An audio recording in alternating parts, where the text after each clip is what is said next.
Congress party వాళ్ళు చెప్పినారు కేసీఆర్ 10 లక్షల రూపాయలు ఇస్తా ఉన్నాడు, మా ప్రభుత్వం వస్తే మేము 12 లక్షల రూపాయలు ఇస్తాం అని ఆనాడు వాళ్ళు మాయ మాటలు చెప్పినారు.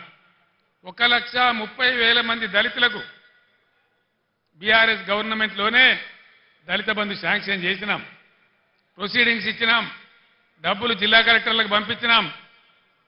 12 లక్షలు ఇస్తామని నమ్మబలికిన ఈ కాంగ్రెస్ ఏం చేసింది? ఈరోజు ఒక్కలకు కూడా ఇవ్వడం లేదు, 10 లక్షలు కూడా ఇవ్వడం లేదు, 12 లక్షలు కాదు.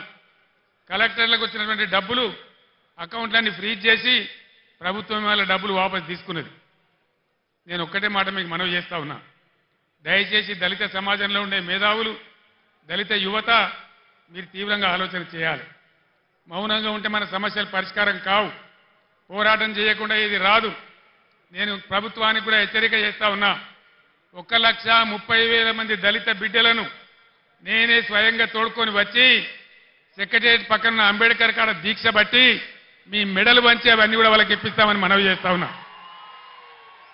ఇవాళ దళిత బిడ్డలకు నేను మనవి చేస్తా ఉన్నా, మరో ఎలక్షన్ వచ్చింది, పార్లమెంట్ ఎలక్షన్. 5 నెలలు గడిచినాయి కాంగ్రెస్ పార్టీ హామీ ఇచ్చి. మీ గ్రామాలకు, మీ మండలాలకు, మీ పట్టణాలకు వచ్చే కాంగ్రెస్ నాయకులను మీరు నిలదీయండి, అడగండి. ప్రజాస్వామ్యంలో మనకు హక్కున్నది. ఏమయ్యా మా దళిత బంధు ఏమైంది, మా ప్రొసీడింగ్స్ ఎందుకు రద్దు చేసిండ్రు, మీరు 12 లక్షలు ఇస్తామన్నారు కదా, అవి ఎక్కడ పోయినాయి అని చెప్పి నిలదీయండి, అడగండి అని చెప్పి నేను మనవి చేస్తా ఉన్నా.